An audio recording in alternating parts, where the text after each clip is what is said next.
Hi, how's it going everyone? My name is Henk and can I just say it feels great to be back. I want to talk a little bit about some of the financial news that's happened this particular week, and there's a couple of new interesting things that has actually happened, so let's go ahead and talk about them. So first of all, New Zealand has appointed their first grocery commissioner. So it's this guy, Pierre van Herden.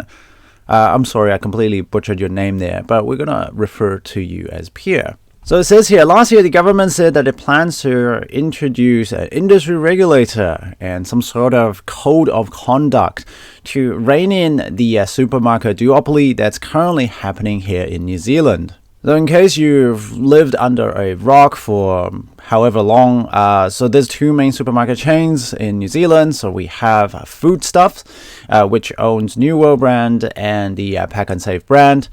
And then on the other hand, we also have Countdown, which is owned by the Woolworth Group. So these are the two big main supermarket chains here in New Zealand. And they basically control all the pricing power for pretty much most of the supermarket items. So last year, they did a fairly comprehensive study of the supermarket sector. And here's what they found out.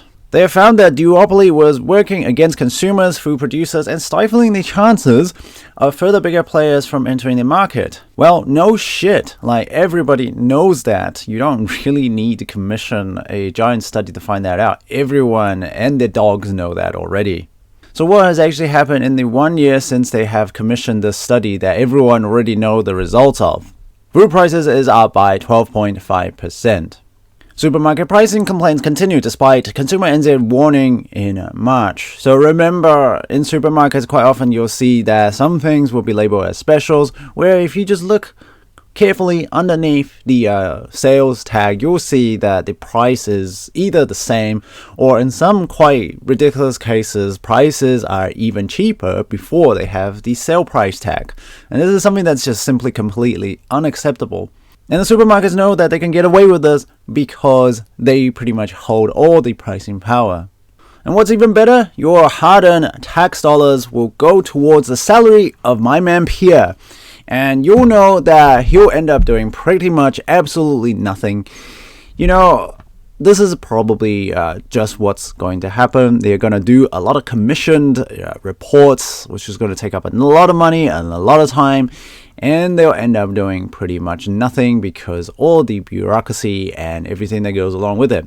Now, look, I am very willing to be proven completely wrong on this issue. I wish that I'll be proven completely wrong. I wish there will be some hard-hitting changes that will happen to the groceries and the supermarket chains so they don't always overcharge people. But yeah, I am very, very skeptical on this. I honestly do not think that a lot is going to change there.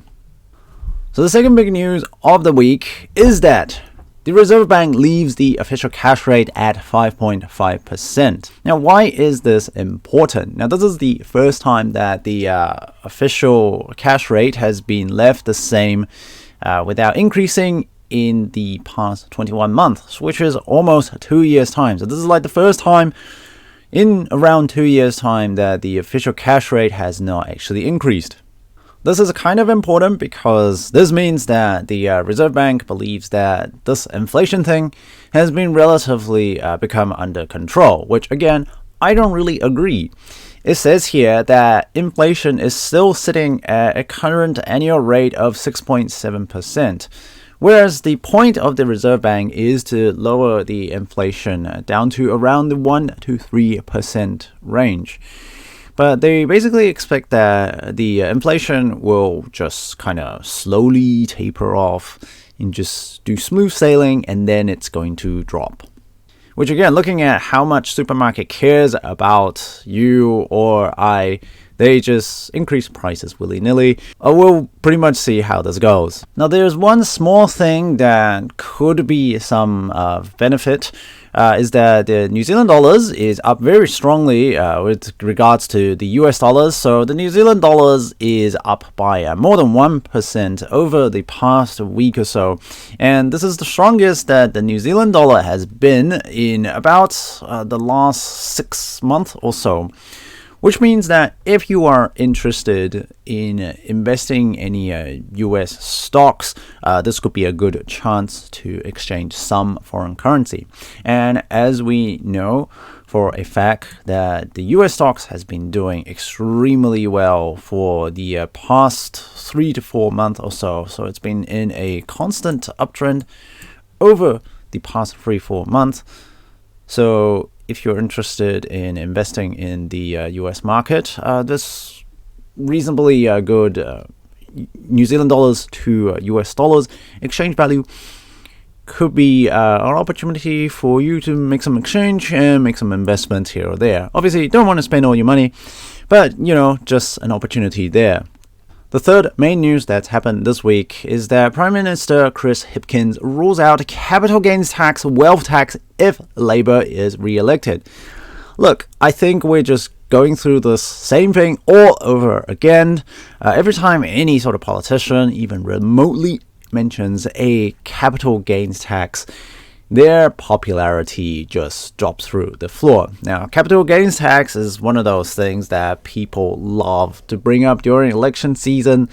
Basically, they'll talk about it and then try to get people to either support them or kind of bash the other side with it. And ultimately, what tends to end up happening is that nothing much is going to happen. Now, before some people go off and say that, capital gains tax, most countries have that, it's pretty much completely essential. Now, just go take a look at Singapore. Singapore does not have a capital gains tax, and they seem to be doing very alright, and probably even more than alright. But it just takes careful planning. In Singapore, basically, their government is able to plan for the long-term future, and that's what makes things very, very different there. So I guess the overarching theme of this week is that a lot of things kind of have happened. New grocery commission, Reserve Bank made some announcements, the Prime Minister made some announcements, and basically not a whole lot has happened. Grocery commission most likely not going to do anything. Official cash rate remains the same, and most likely no capital gains tax.